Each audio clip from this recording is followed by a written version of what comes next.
Never light a candle for comfort. In New Orleans, the flame is never alone, and neither are you. Welcome to Tongue of the Serpent, a Southern Gothic horror podcast where faith and fear burn with the same flame. Tonight's story is The Debt of Candlelight. Madame Claudette swore she'd retired from speaking with the dead, but when her old candles began to light themselves, and the other mediums started dying, one by one, she came to Sister Mercy for help. And Mercy, as always, answered the call she shouldn't have. Because in New Orleans, every candle is a promise, and every promise has a price. The Debt of Candlelight.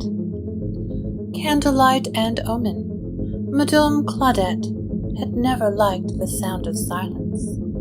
It had a weight to it, like damp wool over the shoulders, heavy with the smell of old wood and regret. That was why, even in retirement, she kept the parlor just as it had been in her working years.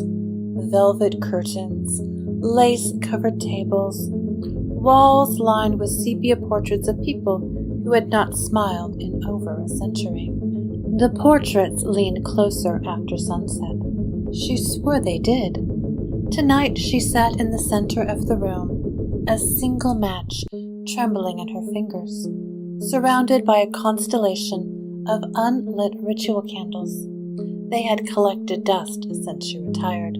She had sworn she would never call the dead again, never ask for favors or answers, and yet she lit one candle, and then another, and another. Wax dripped slow, like the last seconds of a life slipping away. The flames cast long shadows, rippling like they were breathing. Her favorite velvet curtain, wine-colored and heavy, sighed in a wind that didn't exist. She told herself the candles were for company, nothing more. And then one candle flared to life in the corner. Claudette froze. Her hand tightened around the last unstruck match. That candle, the small black one she had always reserved for uninvited guests, for the ones you don't call, but who come anyway. The flame flickered, wavered, and exhaled a ribbon of smoke that curled across the room. It formed letters against the far wall, dark gray against the faint golden glow of the other candles. You owe me. Claudette's heart lurched. A knock followed, not on the door, but in her bones.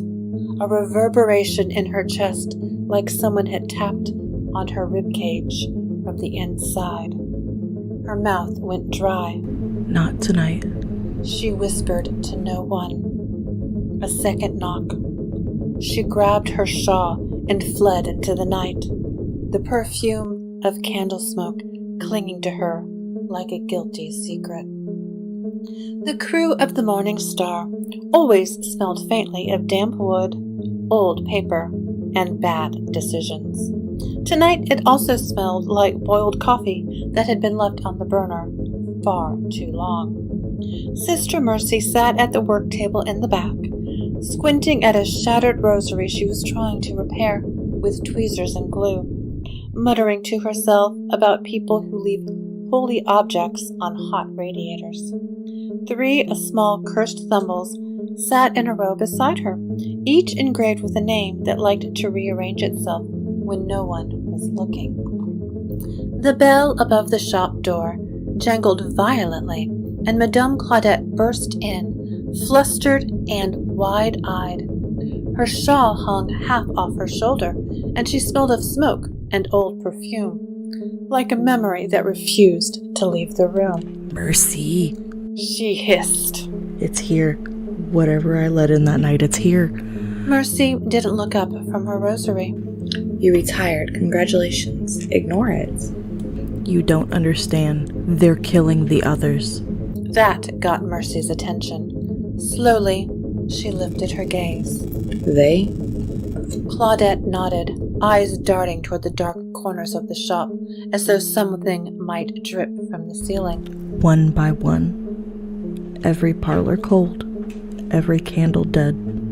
And now it's mine they've come to snuff out. Mercy leaned back in her chair, the wooden legs creaking. She had heard whispers from the city's quieter places, the ghost undercurrent, the murmurs of old bridges and drowned streets, mediums vanishing, parlors stripped of their magic, like fruit sucked dry. She sighed. Lucy and Devereaux was gone for the night, which meant there was no one else to handle this mess. And despite herself, despite the tired weight in her bones, she still had that reflex to answer a cry for help. Fine, Mercy said, reaching for the shop lantern. I'm only doing this because Lucien's out, and I like to pretend I'm retired. You're an angel. Claudette breathed. Hardly.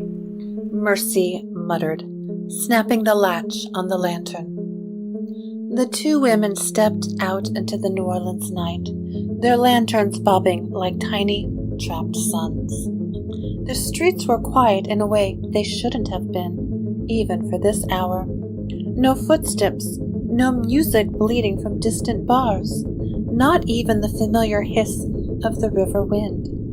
The city felt like it was holding its breath, waiting to see who would inhale first.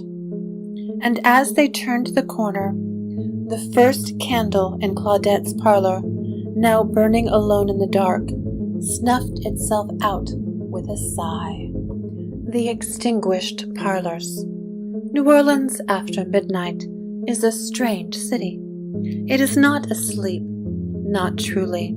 It pretends to sleep, like a cat that has already decided what it will pounce on. Sister Mercy and Madame Claudette walked shoulder to shoulder, lanterns casting pale halos on the wet brick streets. The quarter felt wrong. No saxophone notes drifting from the Frenchman bars, no drunk tourists staggering home with beignets, no cats slinking along gutters. Even the air felt vacant, like something had scooped the sound out of the world, leaving the streets hollow. Where are the living? Claudette whispered. They know better than to walk when the city's holding its breath. Mercy said. She adjusted her grip on the lantern, which hummed faintly in her hand, like it wanted to leave. Either that or they learned to listen faster than you did. The first parlor they found was one of Madame Claudette's old acquaintances, Madame Rosalie, a woman who wore diamonds during séances because the spirits, she said, liked a little sparkle. Her shop was dark and cold. Candles, rows and rows of them, stood unlit, their wicks wet with some dark residue that wasn't wax. Mercy stepped inside first. The air was heavy, smelling of burned sugar and river mud, and her lantern guttered in protest. Madame Claudette followed, holding a scarf to her nose. It's colder than the crypts, she whispered. Sister Mercy crouched by the central séance table. A single portrait hung above it, Madame Rosalie in life, smiling in a way that had always seemed rehearsed. Now the glass was cracked down the center, and the crack had widened into a small hole, as if something had leaned in to drink. Claudette asked. Mercy tilted her head, faint, almost inaudible. A whisper bled from the wilted wax puddled on the floorboards. Not words, but the intonation of a woman saying, "No," over and over again. She's gone, Mercy said simply. Drained out. The second parlor was worse. A trail of something black and wet led from the door to the street. as if ink or oil had dripped from a body dragged away. Inside, ritual chalk had been smeared across the floor, circles broken, words misspelled in desperation. The walls bore 3 long streaks, like the marks of claws or fingers, dragged by something too big to fit in the room. Madame Claudette clutched at Mercy's sleeve. It's feeding. Mercy said. It's hunting in order. Strongest first, oldest blood next. A soft scrape from the ceiling made them both look up. Dust drifted down. Something moved just out of reach, slithering through the rafters, heavier than it should have been. The third parlor smelled of incense, as if its owner had only recently tried to fight back. They stepped inside carefully. Mercy swept her lantern around, and the light caught dozens of eyes, portraits and spirit boards, all staring, all reflecting the glow in a way that suggested life.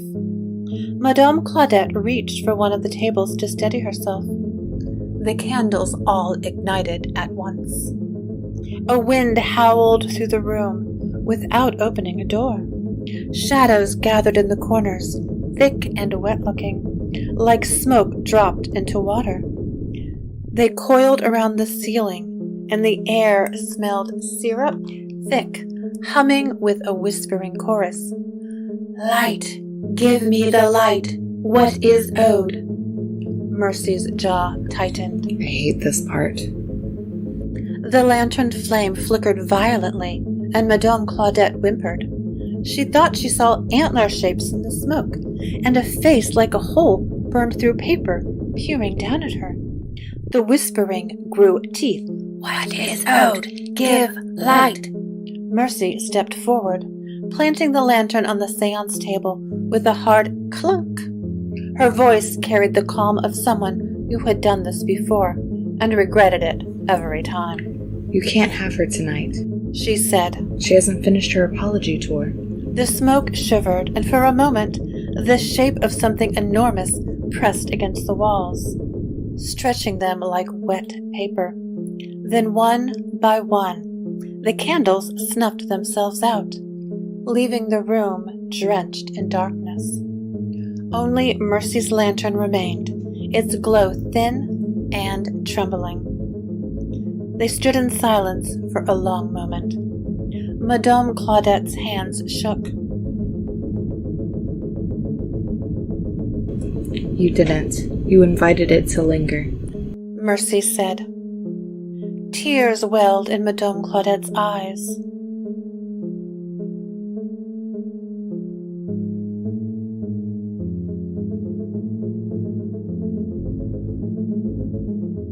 Mercy tilted her head, listening to the way the silence pressed in. Even the river seemed to pause outside. Well, she said dryly. Now it wants its tip. They stepped out into the street. Lantern light haloed them in the dark, but the city felt thinner. Far away a church bell tolled, not the hour. 7 slow, deliberate strikes. Madame Claudette flinched. What does that mean? Mercy started walking again, eyes scanning the shadows. That's not a bell. It's a dinner call.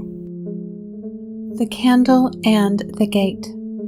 The cemetery lay just beyond the city's last exhale, where street lamps gave up and the air began to hum. Before they reached the gates, they stopped at Madame Claudette's parlor. Her keys rattled as she unlocked the door with trembling hands. Inside, the velvet curtains still swayed from her earlier exit. Together, she and Mercy moved through the dim room, like echoes retracing their steps. Claudette located the black candle, small, warped, and slick, with the residue of things that never belonged in this world. Sister Mercy wrapped it in scorched linen, embroidered with faded protection sigils. They added a rusty charm, a cracked rosary, and a matchbox that had once belonged to a man who never stayed buried. Neither woman spoke. The air did not allow it. The gates of the cemetery groaned open, like something being woken too soon. They stepped between the tombs, the lantern glow thinning as if reluctant to follow. Sister Mercy held the cloth-wrapped bundle close to her chest, the black candle cold and silent for now. A circle of crumbling angels watched as they reached the necessary spot, a sunken grave split by tree roots, the headstone swallowed by time and Spanish moss. The air was thicker here, older. Madame Claudette knelt first, spreading out the embroidered cloth, once an altar cloth, now singed at the edges. Mercy placed the black candle at the center. It didn't look like much, just wax, but the soil recoiled around it. A match hissed to life. The candle caught flame immediately, as if it had only been waiting for permission. The fire wasn't steady. It twitched, recoiled, then leaned forward, hungry. Smoke coiled skyward, dark and thick, then bent unnaturally downward, dragged back toward the grave. The candle pulsed once. The flame split in two, and in the shadows cast by the tombstones, something began to move. The wind shrieked, not across the trees, but through them, bending their limbs in directions they weren't meant to go. Leaves lifted from the ground and spiraled like birds, trying to escape. Madame Claudette clutched the rusted charm in her hand, mouth moving soundlessly. Sister Mercy didn't flinch, just held steady, eyes locked on the candle. The flame bent sidewards. A shape emerged beyond the tomb, taller than it should be, stitched from black wind and regret. Its eyes nothing but voids. It reached for them, long fingers stretching past the veil of this world. The flame flared blue for an instant, then collapsed. The creature shrieked, not aloud, but into the bone, into memory. Madame Claudette fell forward. Mercy stayed upright by force of will alone. The candle was gone. The cloth had burned away, and in its place, silence. True silence. The thing was gone, not destroyed, just escorted. Sister Mercy let out a breath she hadn't realized she'd been holding. Madame Claudette reached for her hand, and for once, Mercy didn't pull away. Together they rose and turned back toward the waiting city. Debt of Candlelight. The streets of New Orleans were just beginning to remember the living when Sister Mercy and Madame Claudette limped out of the cemetery. Far off, a delivery truck clattered over cobblestones, and a cat darted into an alley, pausing to hiss at them as though it knew exactly where they had been. The sky was pale and wet, the color of dishwater left too long in the sink. The city exhaled, relieved that the night had ended without swallowing them whole. They walked in silence. Mercy leaned heavier on Madame Claudette than she liked to admit. Her lantern swung from her hand, light dim but stubborn, like a candle that refused to be bullied. The crew of the Morning Star smelled of wax and dust and over-steeped coffee, comforting in its own way. Sister Mercy set the lantern on the counter and reached into her coat for the half-melted black candle, still warm from the ritual. Its wax was twisted into shapes like reaching fingers. She hung it on a hook in the back room, beside the veil for Menard's misadventure with the widow, in the crew's quiet gallery of mistakes they pretended were trophies. Will it come back? Claudette whispered. Mercy, her voice a raw rasp now, said, Always does, but not tonight. Madame Claudette hugged her shawl tighter. I think I'm done with candles. Mercy gave a faint, humorless smile. Everyone says that, until the dark gets lonely. She escorted Madame Claudette to the door. The Marigny waited beyond the corridor, quieter, with its pastel houses and wrought iron balconies that listened more than they spoke. I'll walk you part of the way. Mercy rasped. The city doesn't like to see its vets walking home alone. The Marigny was damp and hushed, lanterns catching on puddles that reflected nothing at all. The closer they came to Mercy's house, a narrow shotgun cottage with blue shutters and a porch crowded with wind chimes and old saint candles, the more she felt the night's weight shift. She helped Claudette to a waiting cab, then climbed the steps to her own door, fingers trembling as she fit the key in the lock. Inside, her home smelled of dried herbs and the faintest trace of jasmine, but she didn't remember lighting any incense tonight. Sleep came like sinking into the river, and with it came the smell of wax and river mud, curling under the door, wrapping around her throat. In her dream, she was back in the cemetery, the black candle flickering at her feet, the stones whispering her name, shadows pressed against the walls of the tombs like hungry animals. The beast's voice coiled in her ear. One night is never enough. Little light, little song. She woke, heart pounding, throat aching with the memory of a voice she could no longer quite find. In the dim room, the air smelled faintly of burnt wax. Down the hall, on a shelf where she kept her charms and broken rosaries, a single saint candle had lit itself, flame bending toward her bed. In New Orleans, debts are rarely paid in coin. Sometimes they are paid in whispers, in nights lost to the dark, in a single note of a song you can never hum again. A flame once lit will always cast a shadow, and some shadows wait patiently, counting heartbeats. If you walk the Marigny tonight, listen closely. You might hear someone breathing in your ear, or the faint scrap of wax on stone. That's just the city, keeping its receipts. The city has gone quiet again, but silence in New Orleans is never peace.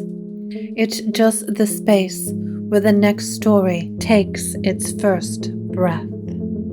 Mercy paid her debt in candlelight tonight, but the dark is patient, and somewhere in the Marigny, a new flame is waiting to be struck. You've been listening to Tongue of the Serpent, written and created by Loveday Funk. Laura Funk is Madame Claudette, and Sister Mercy is voiced by Miranda Funk. If the story left its shadow with you, share it, so the next soul knows how to walk home alone in the dark.